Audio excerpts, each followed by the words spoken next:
Moving your business offshore is a great way to go where you're treated best, as we say. It's a great way to keep more of your own money by legally lowering your tax rate. Most people focus on income tax, how much money they can save now. But if you're building up a business that you want to sell in the future, you should also consider capital gains tax. I'm going to tell you what you need to keep in mind in this video.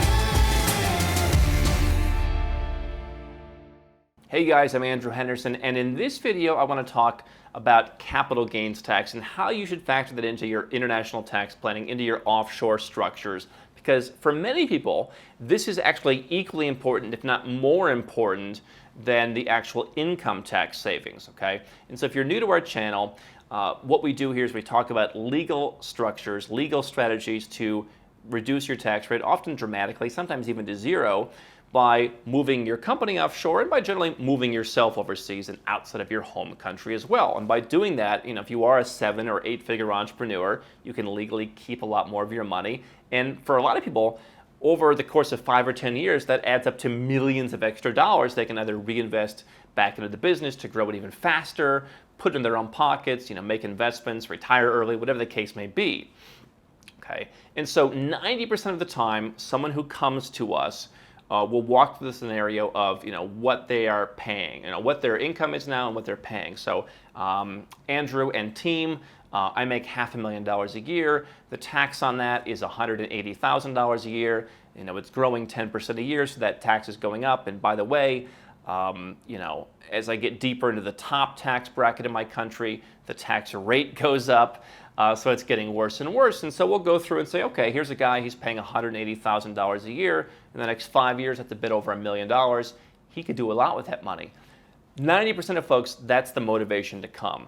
But what we'll then uncover with the next question is something that more than that remaining 10% of people have, which is, well, what are you doing with the business 10 years from now or 5 years from now? Imagine you've saved, that $1 million in the next 5 years.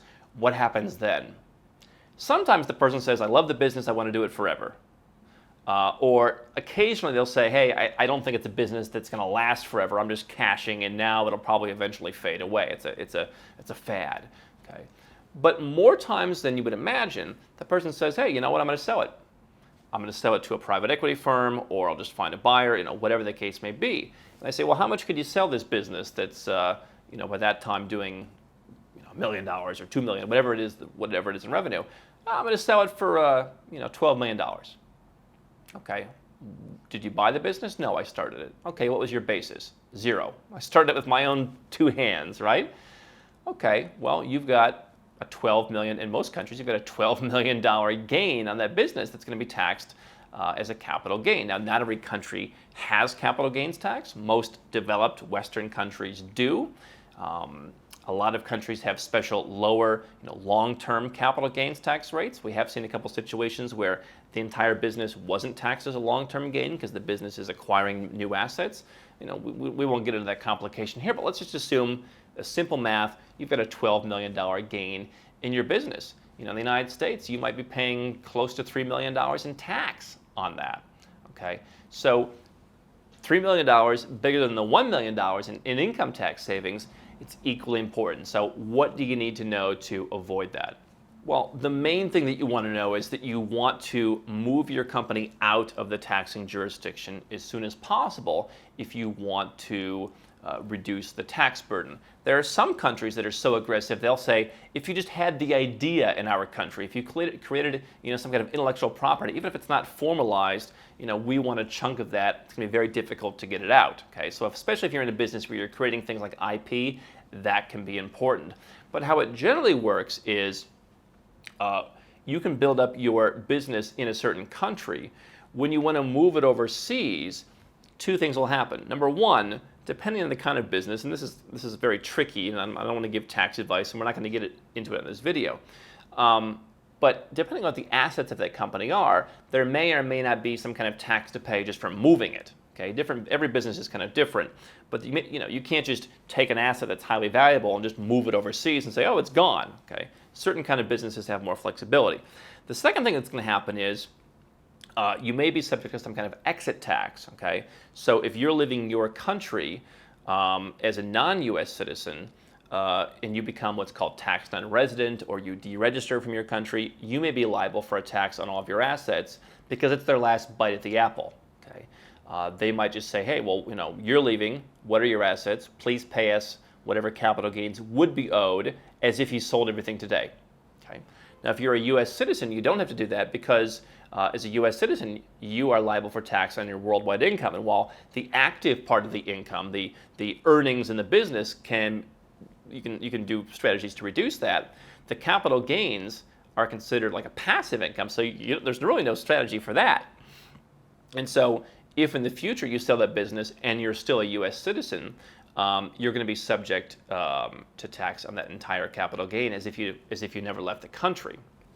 Okay, so the goal is, get this in place as soon as you can. Now, people often ask me, Andrew, when's the best time to move my company offshore? And my answer is not a numerical answer, but a human emotional answer, which is when the pain of paying the tax and dealing with the frustration where you are now exceeds the hassle and cost of setting up the offshore structure. Offshore companies are not free. In fact, most of the time they cost more than setting up an LLC in your home state, or setting up a local company, U.S. and U.K. and Canada, what have you. It's not that expensive to set up a company. It's more expensive offshore. You need to get tax advice. You need to line up all the pieces of the puzzle. Whenever it is that what you're doing now is more miserable and you're so sick and tired of it that it becomes worth making the change, that's when it's worth it. But if there's going to be a capital gain situation, if you're not just running a cash cow, but you're running a saleable business, you want to look at how do I get to that point as quickly as possible. And I'll tell you a story of a gentleman that came to me a couple years ago. He had a business that he was thinking of selling. It was worth tens of millions of dollars, and he wanted my advice. He was already going to have a tax bill, but he figured, okay, I'm selling it for tens of millions of dollars. I'll pay that tax bill. And so the idea was lock in that tax bill on the lower number, get out of the system, and then build it up bigger. He hired us. We ended up not deciding to do the work. Just kind of said, hey, that sounds like more of a hassle than it's worth. The business added tens of millions of dollars in more value, and by the time it came to sell the business, there wasn't as much that could be done. I mean, we could kind of pick at things and pull $1 million here and $1 million in savings there, save a couple $1,000,000 bucks. But when you're talking tens upon tens of millions of dollars, I mean, the savings by having moved that earlier could have been many times higher. And so it almost becomes a spiral at some point when we had another gentleman who had built a business and very quickly raised money through rounds of financing to the point where he couldn't afford to leave anymore without having to sell off a decent amount of his shares. And I'm like, well, who's the buyer going to be? Do you have a buyer? He's like, I don't know. Right? It became so expensive. So you don't want to get into a situation where you have little liquidity in your company and you just can't afford to pay the bill to leave, but yet the company's still going in value and the bill gets bigger all the time. You don't want to be in that situation. So as soon as you can move the company offshore, the better it's going to be from a capital gains tax perspective. From an income tax perspective, it's very easy to make that move, or much easier at least in many situations, where you can just get those instant income tax savings. But capital gains, that can be more difficult. Okay, so let's go through a couple of different scenarios. As with so many things in the world of offshore tax, you've got two camps, Americans and everyone else. We'll start with the Americans. You've got two options because the U.S. does have a citizenship-based taxation system where, again, you can go overseas, you can get income tax savings generally relatively easily. Okay, set that up, see the benefits immediately. Capital gains, not so fast. Option number one is you can move to Puerto Rico. And Puerto Rico has an interesting approach to the capital gains tax than most other strategies for Americans or otherwise, in that it's time-based. So let's say you've been running a business for 2 years. It's relatively new. You're heeding my advice. Let's move it overseas to save on capital gains. Okay, so you move it to Puerto Rico. Okay, not as easy as some people make it out to be. Okay, there's some boxes to check, but you move your business to Puerto Rico. Now, You run the business for 5 more years, then you sell it. You get a capital gains tax exemption, okay? But, and this is again where the people promoting Puerto Rico sometimes, I think, overhype it. Oh, you get the capital gains tax exemption for the percentage of time you were in Puerto Rico.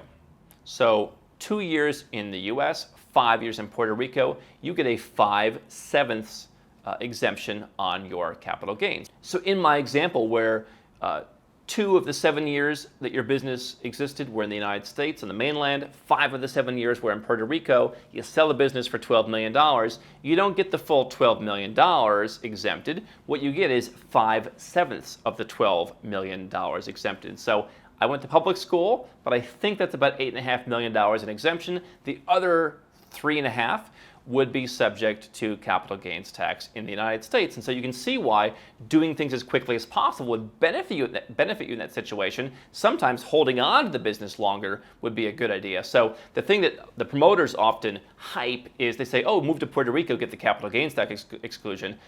You don't just get to land in Puerto Rico and a week later sell your business and the 10 years you've been running it is just written off by the IRS. It's not how it works. Now, the second option for U.S. persons is you can renounce your citizenship. And this calculation method falls in with most other countries, which is based on what's the value when you expatriate. Okay, so let's say you built up a business that today is worth $10 million. Well, when you leave, you're gonna pay mark-to-market tax, on capital gains, because it's the last bite of the apple for the government. So you renounce. If you have more than $2 million in net worth, they're going to tax that, minus about $700,000 in gains, which are free. Everything above that, you just pay as if you had sold the asset. And you can see that's where the liquidity comes into play, where if you don't have much liquidity and you can't get much liquidity, there's some planning that has to be done. Now, there's some things to do. Again, we're not going to get into tax advice in the video. But that's an issue. So if you're starting a brand new business and that's your main asset, or this can even apply to things like cryptocurrency. We've had people who have had huge cryptocurrency run-ups in past years where if you're at a lower number, that's the time to get out and ostensibly pay zero. Okay, even if your company has some value, you can pay zero. Okay, once you get over that $2 million number, you get a little bit of gains for free, and then you just pay and pay and pay. And so this is where the gentleman who had the extra, $20 million or so in run up in the valuation, that's the amount that he could have saved, in the course of the 2 years in between our conversations, right? So, 23 some percent on 20 million, that's not a bad deal to save, even though he would still have been paying a good amount of tax. Eduardo Saverin, one of the co-founders of Facebook, had that issue where he paid a boatload of tax to the U.S., but he expatriated at the right time to where he still saved hundreds of millions of dollars. He paid a lot, but he was able to save even more than he would have had to pay later. Okay. Now let's talk about everyone else. If you're not a U.S. citizen, the situation is kind of the same as renouncing, in that you can leave your country. You may, in some countries, be subject to an exit tax. Okay. So if you built up a $5 or $10 million business, your country may not just let you leave. Okay. Not every country has an exit tax. Some countries do. The difference is for non-Americans, it's based on simply leaving the country and no longer being a taxpayer there. You don't have to give up your citizenship the way an American would to fully take advantage of this, because only the United States effectively taxes their entrepreneurs' capital gains on sales of assets in other countries. If you're from Belgium, if you're from the UK, if you're from Canada, and you leave the country, and they're making it more difficult now. There's more boxes to check. But if you are out, you can sell rental property in other countries for a profit and keep it. Obviously, that other country may tax you. But when it comes to business, you can put your company in a tax-free jurisdiction to where they don't tax your capital gains. At least you can put your offshore company in a place where they may tax income, but they don't tax capital gains. Okay, so you get to choose. And so once you're out, then you're out, and then you can sell it under the terms and conditions where the company is. Again, obviously, it's pretty simple to place. But again, be aware that in many cases, if you build up this large amount of wealth, they're going to take a one-time bite at the apple. And so again, the delta here is what's the value between what it's worth now and what it could be worth, okay? That's the interesting question. And so valuations become very interesting, right? Obviously, if you have a company that has raised a bunch of money from in venture capital, that valuation is pretty fixed. Maybe there's some things that can be done with it, but if you run a business that's just kind of a family business, that's harder to evaluate. And so there's all these sorts of questions that we can't go into in a video, but suffice it to say, I think what you're seeing is it's always better to make a move when you have a mildly profitable company that doesn't have a huge valuation, that hasn't raised 5 rounds of funding, that hasn't got a formal offer to buy it at a very high price. Capital gains tax is a very important thing. And so for someone who's planning on selling their business, that might be your last big pile of cash. You might want to retire on that.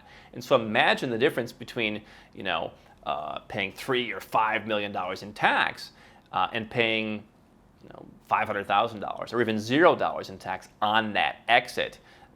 That amount alone in tax savings could be what you live on for the rest of your life for some people. It could be something that you choose to use much better. It could be you send your kids to college. It could mean you contribute to charities that you like. It could mean whatever.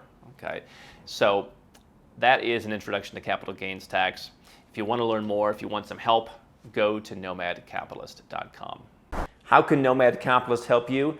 4 ways. Number 1, subscribe to our channel and click the notification bell to make sure you get our new video every day. Number 2, get a copy of Nomad Capitalist, the book. You'll learn a lot of my personal experiences over a dozen years of studying this stuff, as well as exactly some of the strategies that you can use to build your Nomad Capitalist plan. Number 3, if you're not sure where to start, but you want to come and learn from my team and I, you want to come and mingle with like-minded people, learn more about our live conference, Nomad Capitalist Live. It's coming up soon. And number 4, if you want some help right now because you've got a burning issue, you need something solved, you want to lower your taxes, get a second passport, or build the Nomad Capitalist lifestyle of your dreams, go to nomadcapitalist.com and click on Become a Client.